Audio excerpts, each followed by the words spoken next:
is Dr. Steve. Okay, so what if you've been to the doctor, you had all the tests done, but no one can tell you why you can't sleep? If this sounds like you may want to consider hypnosis.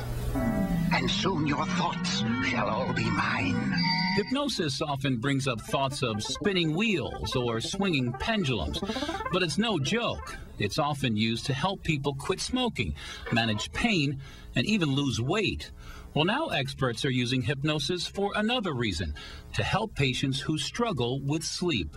And when they're in that state of hypnosis, they're deep in trance and they're more suggestible, I'll just program their subconscious in a way that makes them understand that they can just do this naturally. Clinical hypnotist and nutritionist Jeffrey Rose says in many cases of insomnia, medication is not necessary. My method, I think, is better because it's more natural. It's empowering the person to let them know that they could fall asleep naturally, that they don't need a pill. For busy New Yorker Jeffrey Rose, falling asleep and staying asleep has been quite a challenge. In order to get better sleep, I've tried everything from herbal remedies such as valerian, melatonin. She's even tried white noise and serious methods like neurotransmitter testing. Now she's hoping hypnosis is the answer. Actually, my father quit smoking from hypnosis, so I know that it does work for a lot of people, so I figure why not? Looking forward to sleeping better? Yes, indeed. Terrific. The session starts off with a Q&A about Sheree's lifestyle and sleep habits, then moves on into hypnosis. Jeff sets the tone with ocean sounds and makes sure Sheree is completely relaxed. Imagine yourself standing on the very top of a green hill on a tropical island. You can feel the warmth of the sun under head and shoulders. You can see the long grasses around you moving slightly in the gentlest of breezes.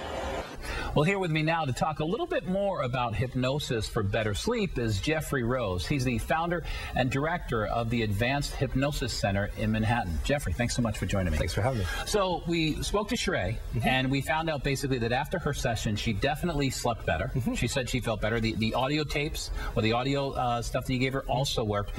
But then she kind of had a little bit of trouble a couple days after, but she admits she had a couple of alcoholic beverages. So that can play a role in disrupting sleep. Yeah, I'll talk about that. Well, if you have alcohol within 3 hours of falling asleep, it's going to disturb your sleep.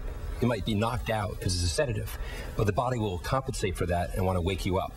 So you want to finish that one beverage of alcohol at least 3 hours before you want to go to sleep. Yeah, it's something I tell people all the time is that it will definitely make you sleepy, sedate you, but you won't get good quality of sleep. Sure. So let's talk about some other lifestyle changes that are important for people who aren't getting a good night's sleep. Okay, often my clients are making big mistakes. They're eating dinner very late at night. If they're eating any animal fat, it's going to take 3 hours to digest. And digestion requires more energy than any other activity. So you want your body to be in a rest mode and not a digestive mode late at night. Also, if you're drinking any coffee at all, it takes 8 to 12 hours to metabolize. So many people are drinking coffee in the afternoon. That's a big mistake. They also need to exercise more. And outdoors is the best. To get full spectrum light all day is a great thing for them as well. Right. Now, you mentioned light, and we have here these glasses and this light bulb over here. How is lighting important when it comes to sleep? Very important. At nighttime, we get drowsy naturally because the hormone melatonin secretes, which makes it easier to fall asleep and stay asleep. But anytime you have any artificial light on, 1 hour before you want to go to sleep, whether it's an overhead light or computer monitor or TV screen, that'll artificially stimulate your pineal gland and suppress melatonin and make you believe it's daytime. So I'd always recommend to my clients instead to listen to music an hour before you go to sleep. Listen to an audiobook. Read if you want, but just illuminate the book so your eyes aren't seeing the light. Right. So get yourself in the mood, a nice dark room, a nice little book. All right, Jeffrey Rose, thanks so much.